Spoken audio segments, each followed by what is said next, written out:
Hey, what's going on, guys? Today we are going to be diving into the brand new Kaiju 8 set, starting with every single green card. Hopefully you guys enjoy, and let's go ahead and dive right into it. Before we dive into the green set, I did just want to mention, if you guys didn't know, this is our first ever Union Arena set where it is only going to be 2 colors in the entire set. If you don't know, most Union Arena sets come with at least 3 colors. In the Volume 2s, they usually introduce a brand new color, making it 4 colors usually when it comes to the Volume 2s. But with Kaiju 8 here, this is our first ever set on release where it only has 2 colors. I believe going forward, they are going to be doing a mix of sets with 2 colors, but still keeping 3 colors in some. But yeah, it's really cool that they're changing up sets like this and trying out new things. I believe this is going to help in terms of just having more like deck diversity and options for cards, since cutting one of the colors allows them to put more cards into each of the 2 colors left. Yeah, just allowing for more like deck diversity and options when you're going for deck building. So pretty cool for them to do something like this. Also, all to mention for anybody curious, there is no Kaiju 8 starter deck.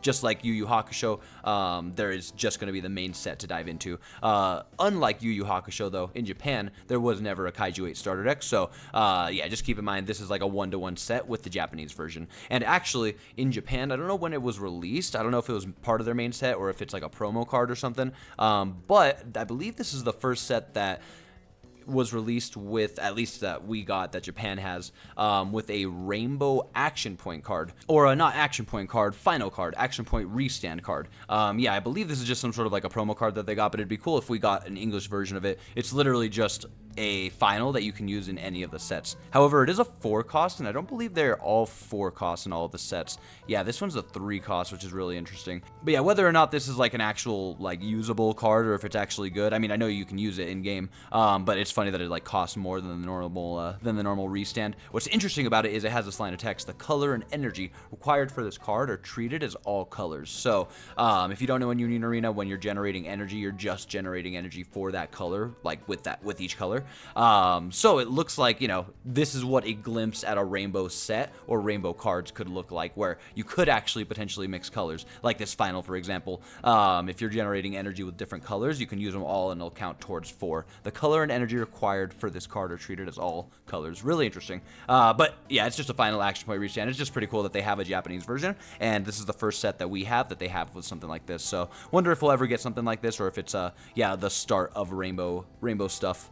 Taking a look at the green Kaiju 8 set here, though, it's going to be a really strong set, I think. A lot of removal, a lot of raids, a lot of draw power and deck filtration. Another green deck where we're playing like an 8 cost, but it's pretty easy to ramp up our energy. And on top of that, the 8 cost, more often than not, is actually going to be a 6 cost, making him a lot easier to play. And yeah, a lot of removal, pushing cards back to your opponent's energy line and locking them on the back line. And pretty much all the cards in green playing off of this play style of resting your own cards in order to get effects, but obviously having effects on top of that to help you restand those characters, just so that the resting you doesn't actually put you back in attacker. But yeah, really strong set. I think it's going to stand out a lot. It's crazy that this set and YuYu Hakusho are dropping at the same time, because yeah, they're both going to be pretty strong contenders. Now, I won't lie, looking over the sets here, there is a pretty obvious difference in the triggers, I'll say. In YuYu Hakusho, it's crazy how many cards did not have triggers versus this set, for example. But yeah, starting it out here, we'll dive into the Kaiju number 8 side of the deck here, the Kafka side of the deck. We have our raid 6 cost Kaiju number 8. When played, you get to choose one character with 3k or less BP on your opponent's front line and sideline it. And then, if it's your turn, you may switch this character to resting. And if you do, you can actually sideline a 4k instead. And then again, on top of the effects coming up, as well as other cards that you have to throw into the deck, there's a lot of different ways to restand this character, so that's basically just a when played sideline of 4k on your turn. He has an active main, switch this character to resting once per turn. This character gains 1000 BP and impact until the end of the turn, so you're going to see a lot of impact and damage too as well, which is really nice on top of removal. Again, with the energy generation and draw power, this deck's going to look crazy. And then yeah, another active main, once per turn, you can trash one card from your hand into the sideline, and if you do, switch this character to active. So it's crazy that even if you're not seeing the other cards in your deck that are going to help you restand this character, he's got a straight up active main at the very end to just sideline a card and restand him. But yeah, with the Raid from Life trigger, so that if you need to and you have the opportunity to, you can sideline a 3k on your opponent's turn. Really strong raid card here. And then we've also got another Kaiju number 8 card, the big 8 cost 2 action point. Now, if you read the first line of text here, though, if you have 2 or more resting characters on your front line, reduce this card's required energy by 2 while in your hand. He also comes out played set to active. He's a damage 2, and when he's played, you get to choose one character on your opponent's front line, move it to their energy line, and that character cannot move until the start of your next turn. So you get to lock one of your opponent's cards on their energy line. And if you haven't seen with Kenshin or any other decks, if you do push one of your opponent's characters back to their energy line, while they have 4 characters, the maximum, they have to remove one character on their energy line. So not only are you locking one of their really strong attackers on the energy line for a turn, but you're also hopefully removing a card as well. With an add to hand trigger, he's also a 5k BP, and again, yeah, most of the time he's actually a 6 cost. The 2 action points can be a bit high of a price to pay, but definitely valid for everything that this guy is doing. And again, with the raid card we just went over and so many other cards, you're going to have these opportunities to obviously, if you can play a card rested on the front line, that's your last resort, I feel like, but you have all these other effects where you're resting your cards in order to get effects off, and then you have 2 or more rested to play this guy, and then you just restand those characters with other abilities. It's gonna be a strong deck. And then we've got this 4-cost Kaiju number 8 card, Nullify Impact, Active Trigger, 4k BP. Not a bad card, but keep in mind for your Kaiju 8 raid, you are going to need Kafka cards. Keep that in mind. So this guy's kind of just doing his thing. He's a nice 4k to slap down. Nullify Impact at the end of the day can save you sometimes. So not a terrible card. And then you do have a few Kafka options here, including one other raid Kafka that, again, is going to play really well into what the Kaiju 8 deck is doing. So 4-cost Kafka raid, 1 played, play up to 1 green character with 2 or less required energy, and 1 AP from your hand set to resting onto your field. So right away, you can play this guy and have a rested character alongside him for your 8-cost reduction. And then active main, if on the front line, switch this character to resting once per turn, you could just straight up draw a card. So boom, you have 2 raid cards that can switch themselves to resting for effects. And then active main once per turn, trash a card from your hand. This character gains 500 BP, making him from 35 to 4k. Keep that in mind, this guy is just a 35. But on top of that, you switch this character to active. So you have 2 different raid cards here for your Kafkas, a Kaiju 8, and then Kafka himself, where they can arrest themselves for effects and then also restand themselves. And again, this is not even considering all the other options that we have in the deck to actually restand your characters. There's a couple other cards. So yeah, he's a raid card. You can raid him from life. Not a terrible card to raid from life too, especially if you do have the card to play from hand. That would be crazy on your opponent's turn, just getting these free bodies on the board.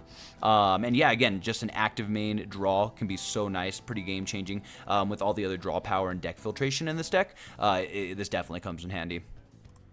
And then we have a 3-cost Kafka here, 1 play, draw a card. This is going to be our color trigger for the deck. He's a double energy generator though, so it's going to be fantastic. I feel like these are some of the best color triggers. They're just generating double energy, and they just straight up draw a card. And there are raid targets on top of it all. So yeah, great card to have here.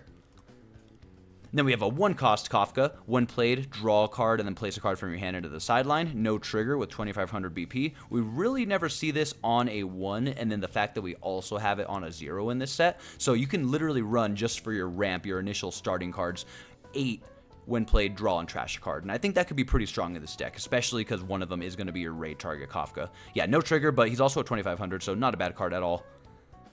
And then we have a 0-cost Kafka here with an add-to-hand trigger to raid on top of later. And also keep in mind with these when played abilities, especially like the ones that are 2 or less, you're going to be able to get extra effects off, hopefully, if you play them for free off of like this Kafka raid.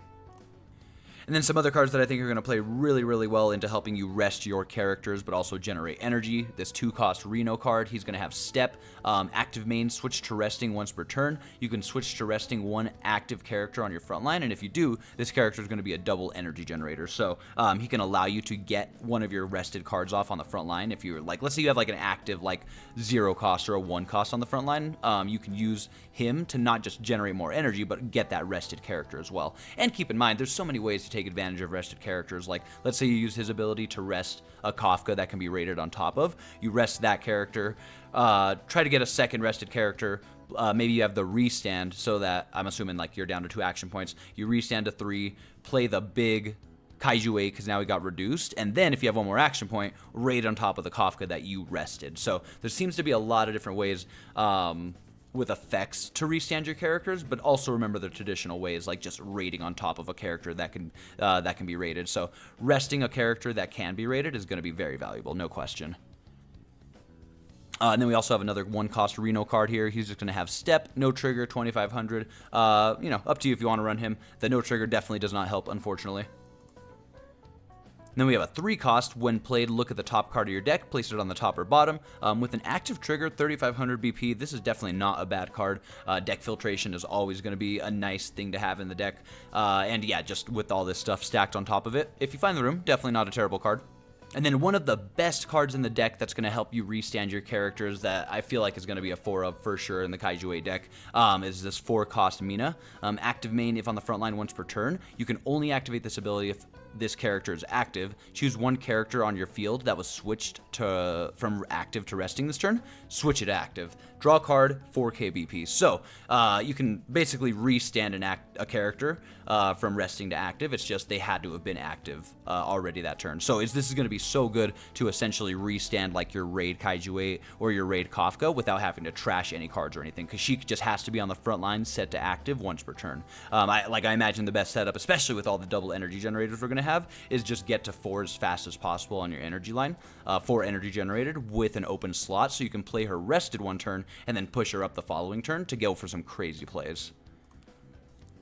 And then we also have a 2-cost Mina. When played, look at the top 2 cards of your deck. Place any of them on the top in any order, or the remaining on the bottom in any order. This is a great deck filtering card. It's literally Riza Hawkeye. I think this card has a little bit more BP, but this card does not have a trigger. So keep in mind, you don't want to, as good as a lot of these cards are, it would suck to stack up 15 no triggers when you really don't have to. I mean, this is a fantastic filtering card. Oh, and you know what? The Riza Hawkeye is actually a 1-cost, isn't she? Man. Dude, like, this just reminds me of Riza. It's like, because this ability is fantastic. Filter the top 2 cards of your deck, so good. Again, if we had like a Mina raid, maybe this card would have more value, but I have a feeling I'm not going to run this one. And then we have a 3-cost Mina with Step, Draw Trigger, Double Energy Generator. If you're looking for double energy generation options, she's not bad, but you do have quite a bit in this, as well as this event card that we'll touch on here in a bit. And then we have the 0-cost Mina. She's going to be our when played draw card and then trash a card.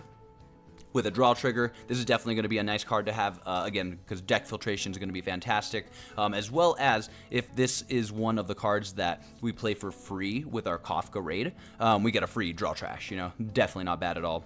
And then we have some Kikoro Shinomiya cards, 3-cost. During your turn, this character gains 1k BP, going from a 3k to a 4k when you're attacking. And then active main, if she's on the energy line once per turn, you can only activate this ability if you're generating 6 or more energy. Choose one character on your front line and swap it with this character. She's a double energy generator too, so this is going to be a fantastic ability for 2 reasons. You can do it when she's rested and when she's active. So for one, obviously, if she's played the turn before and then you use this ability when she's active, now you're, you know, using her energy generation and then for free essentially swapping her with hopefully like a rested character, right? You play a character up there, you can swap her active, and now you're using her energy, but you're also being able to move her to the front line to attack. Another really interesting way that you might be able to use this is if you're really struggling and looking for a way to have rested characters, but you have no way to do it, or you just need one more, maybe you play her on the energy line, use her energy for whatever you're going to do, and then move her up to the front line rested potentially. Again, you're going to have other ways to unrest characters, but you might run into issues where you just need like one more rested character in order to get that like 6-cost off potentially. But overall, the offensive end of it is going to be fantastic. Do all the things you're doing, have a rested character on the front line, and then right before you go to your attack phase, she's active on the back line from the turn before, and you just swap her up, and now she's a 4k ready to go. But yeah, overall, there's going to be multiple uses for this card, and I think she's going to be really good. Only thing that sucks is no trigger. Again, that's why like other no triggers become really not so valuable, because you have these no triggers that you really want to prioritize. Like, you want to definitely cap how many cards don't have triggers so that your life helps you a little bit. And with this card being a card you definitely want to run, definitely going to limit how many other no triggers you don't run, you know. And then we have a 2-cost Kikoru. If she's set to active, this character is going to be generating double energy on the energy line, our generic 2-cost. And then we have a 0-cost with an active trigger, 2k BP. Nothing too crazy, but not bad at all if she pops up in life. Not a bad 0. And then we have quite a few event cards and a site card that you can put into the deck here. Looking at the site card here, 3-cost Monster Sweeper Ink. When played, you may place 1 card from your hand into your sideline. If you do, add up to 1 Kafka or Reno card with 3 or less required energy from your sideline to hand. It's an add-to-hand trigger with a double energy generator, so not a bad card to like put down, potentially get back another double energy generator that you might use, or maybe like a Reno that was in life and you want to get it into hand or something. Definitely not a bad card at all. Maybe like a 2-of or something, but again, the fact that it's a double energy generator is really nice. And then a card that I feel like they really want you to run, but at the same time, with how many options you have for restanding, you don't need it, but it's undoubtedly good. 2-cost Childhood Promise. Choose 1 character on your field and switch it to active. If the chosen character is Kafka, Kaiju number 8, or Mina, choose 1 of your action points and switch it to active. With a draw trigger, essentially what it's saying is restand 1 of these 3 characters, and you do not have to pay an action point to play this card.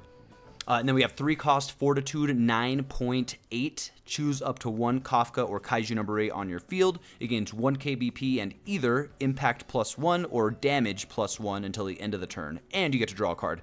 Also has an active trigger. Also, if you don't know in this game, the +1 does mean that you can stack that on top of things. So if a character is just normal, the damage +1 will make them damage 2. If they're a damage 2 already, you can make them a damage 3, like that 8-cost Kaiju 8. And with the removal and, you know, moving cards off of your opponent's front line, I wouldn't be surprised if you get a nice little damage 3 off with this. Going back to event cards in previous sets and decks, this does remind me of the Automail card from Full Metal Alchemist. Again, it's a great event card. It basically does the same thing, actually, I'm pretty sure.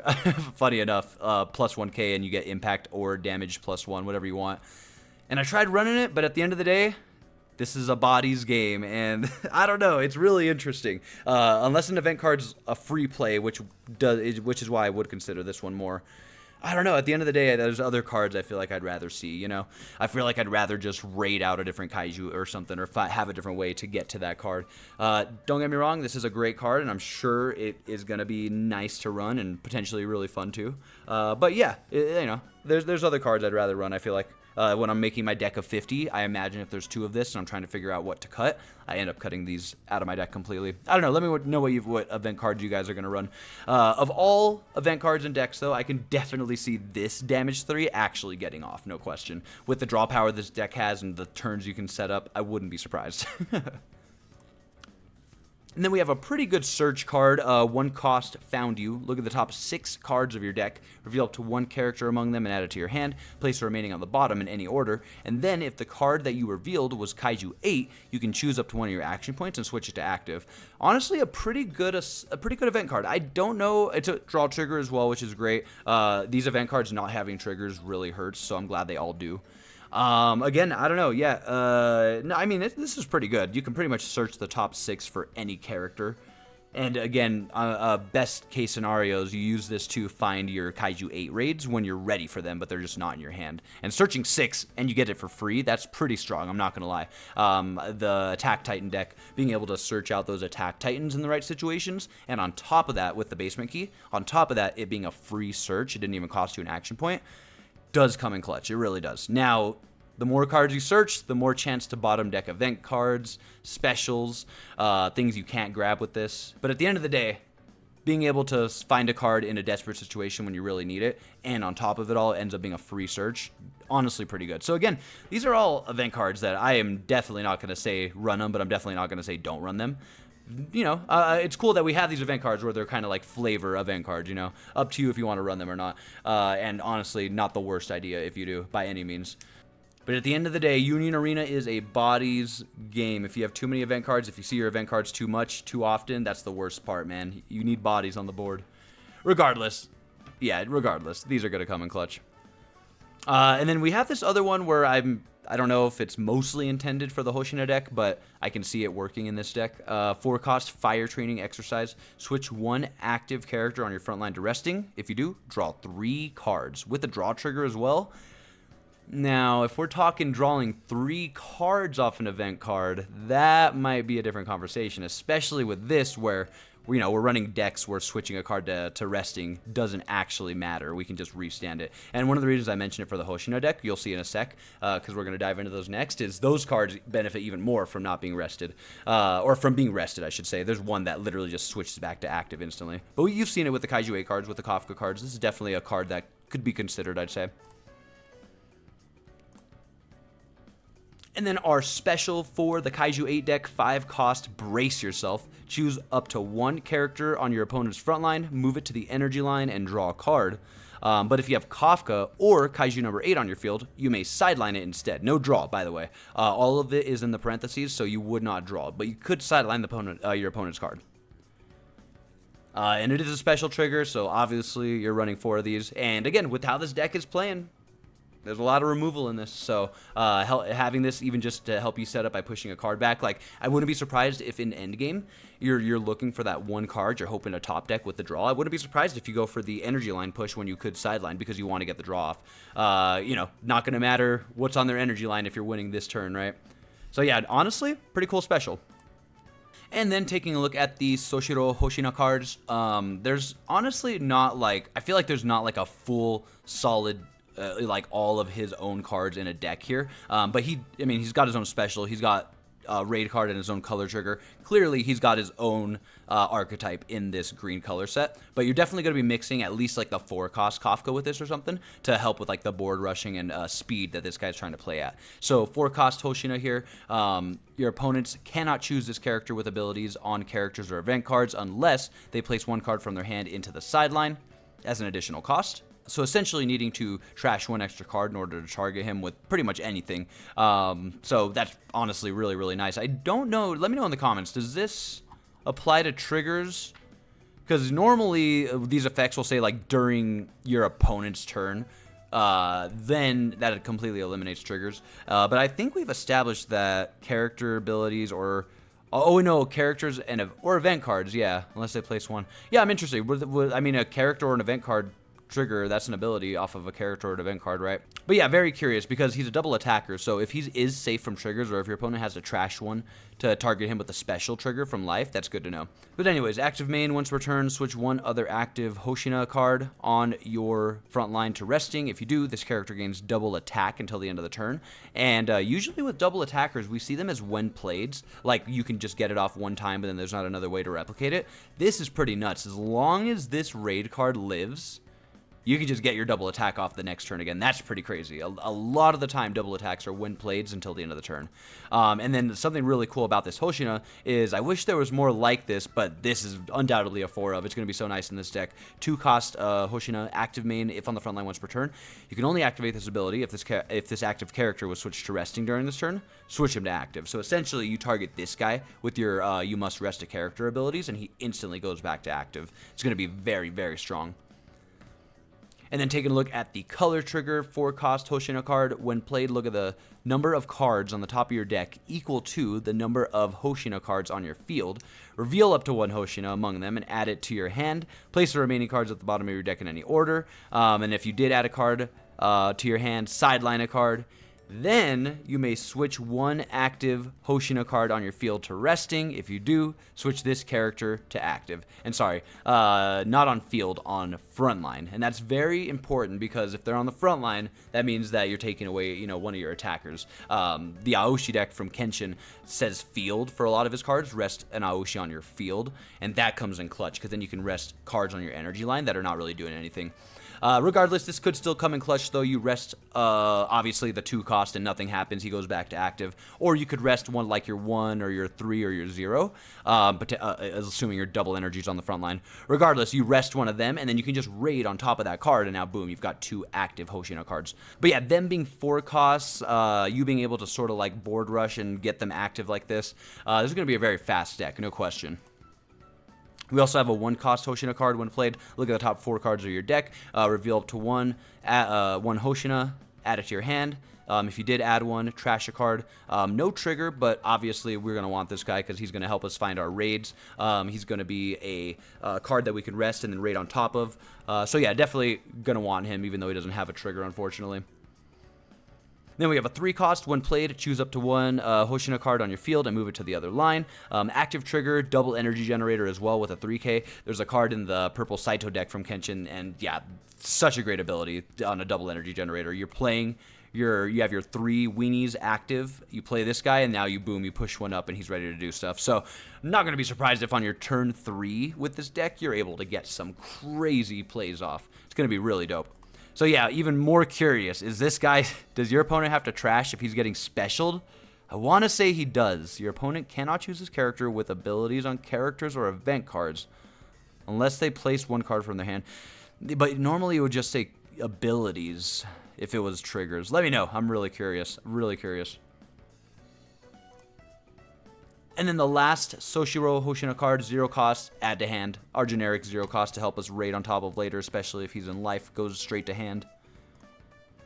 And then the special for the deck is going to be your 4 cost Hoshina style sword slay technique number 6, 8-fold slasher. Choose one character with 3k or less BP on your opponent's front line, sideline it, but for each Hoshina card on your field, you can add 1k BP to the range of the character you may choose with this ability. A lot of specials in this game, I'd even argue like 75% of them, maybe 80, cap at 5k BP. Obviously half of the ones in the game are the generic, choose a 3k or a 5k with this character on the field. So having specials like this, where if we're in a situation, Colossal Titan, I don't know what else is a 6k. I don't know, anything really. Anything that goes over 5k BP for some reason. Having cards like this as an option is going to be really, really nice. And the condition for this is pretty good too. You just need 2 Hoshinas on the field. Now you can do your 5k. And that's pretty much it for the character deck-specific cards. The other cards that we have here are pretty generic, but you can pretty much splash into whichever build you're doing if you want to. 2 cost Konomi, active main, switch to resting. Choose a character on your field, it'll gain 1k. With a draw trigger, 2k BP. Honestly, with the Rush Hoshina deck, this is not a terrible card because every turn you can just rest her once she's set up and get one of your 3Ks up to a 4K, especially that one Hoshina card that just keeps restanding himself. He's a 3K, so this card would just effectively make him a 4K. And then we have a 0 cost Konomi. When played, choose up to one other character on your field. It'll gain 1k till the end of the turn. With a draw trigger, there's probably other zeros we want to run. I personally like to run the draw trash in like all of my builds, and then your cards you're going to raid on top of, and then that pretty much limits you. So yeah, I don't know. Wouldn't be surprised if no one's running this. We have a 3 cost Rio, active main, switch to resting, sideline this character. You get to draw a card. Active trigger, 3500 BP. I don't know. Are you running this guy? Switch to resting, sideline this character. That's crazy. That's crazy. And then we have our generic 1 cost bounce back here. If you have a 1 or less on the field, you have to bounce that card back. Otherwise, you have to bounce him back. But he is a double energy generator. With all the energy generation in this deck, though, I don't think he's going to be a super necessary card. And then 0 cost Izumo with Nullify Impact, no trigger, 2k BP. We honestly don't have a lot of Impact Nullify in this, and in certain matchups, man, those Impact endgames can be really frustrating that you just lose because they have Impact. So, if you find the room to splash in 2 or 3 of these Nullify Impacts, wouldn't be surprised if it saves you a game. Especially in green, man, like, we're really overthinking here, but way back in the Kurapika days, it does happen where with green, you get to, if you get a color trigger from your life, you get to play a 2 or less set to active onto your field. If you happen to have the Nullify Impact and they're swinging with Impact and it's endgame, you get to play this guy. I don't know. It's a crazy setup, but essentially, yeah, you could play him from your hand off the color trigger and save the game. Anyways, I'm way overthinking this 0 at this point. And then we have 3 cost Iharu. During your turn, if Reno's on your field, this character gains 500 BP. With the draw trigger, 3500 BP. Yeah, I mean, not a bad 3 cost at all, especially if you are like restanding him somehow, and you're just swinging with a 4k all of a sudden, and he was just a 3 cost. I mean, not a terrible card. And then 1 cost Iharu. This is a 2500 draw trigger. Honestly, not a terrible card if you're just looking for some sort of a 1 cost to put in the deck to ramp, considering he has a draw trigger. And 2500, you'd be surprised early game that can come in handy. And then the last card, our generic 0 cost Akari, active main, switch to resting once returned. This character is going to gain double energy generation, and then you have to sideline them during your main phase or at the end of it. And the final 3 costs now leave the rest to me. Your action point restander. Oh, and I didn't even mention, look at the backgrounds and like the sides of these cards. These cards are going to look so nice in person. The blue and the white and the black, it's going to stand out so nice. But yeah, guys, with that, that is officially every single Kaiju number 8 card in the green set. Yeah, all around, I think the set is looking really, really strong, and I think it's going to have a lot of potential. Just removal decks in general are really, really good. Locking a card to your opponent's energy line could actually be so game-changing in so many matchups, and the speed at which this deck is like ramping, and you're able to like get free plays off as well as some draw power as well. There's definitely a lot going for it. Me personally, I think I'm gonna go for the full Kaiju build, but I'm not gonna lie. Hoshina, I wouldn't be surprised if he has one of the nastiest like turn 3s in the game right now. Like realistically speaking, mainly this card really inspires me. Like you could have a crazy setup if you high roll on your 3rd turn. I could not imagine what that looks like. But I can't lie, I'm looking at the Kaiju deck. It's looking really fun. It's looking really fun. Now my big question, are you running 3, 4, or are we keeping it at 2 for this guy? Those 2 action points, man. If you see too many of this guy too early, it can be annoying. But yeah, with that, guys, that is everything. Appreciate you guys watching and getting this far. Let me know what your deck build is going to be looking like, what you're looking forward to the most. If you think green's going to be better than yellow or vice versa. Or are you more excited about YuYu Hakusha? Let me know, let me know. But yeah, appreciate you guys watching, and I'll catch you in the next one. Peace!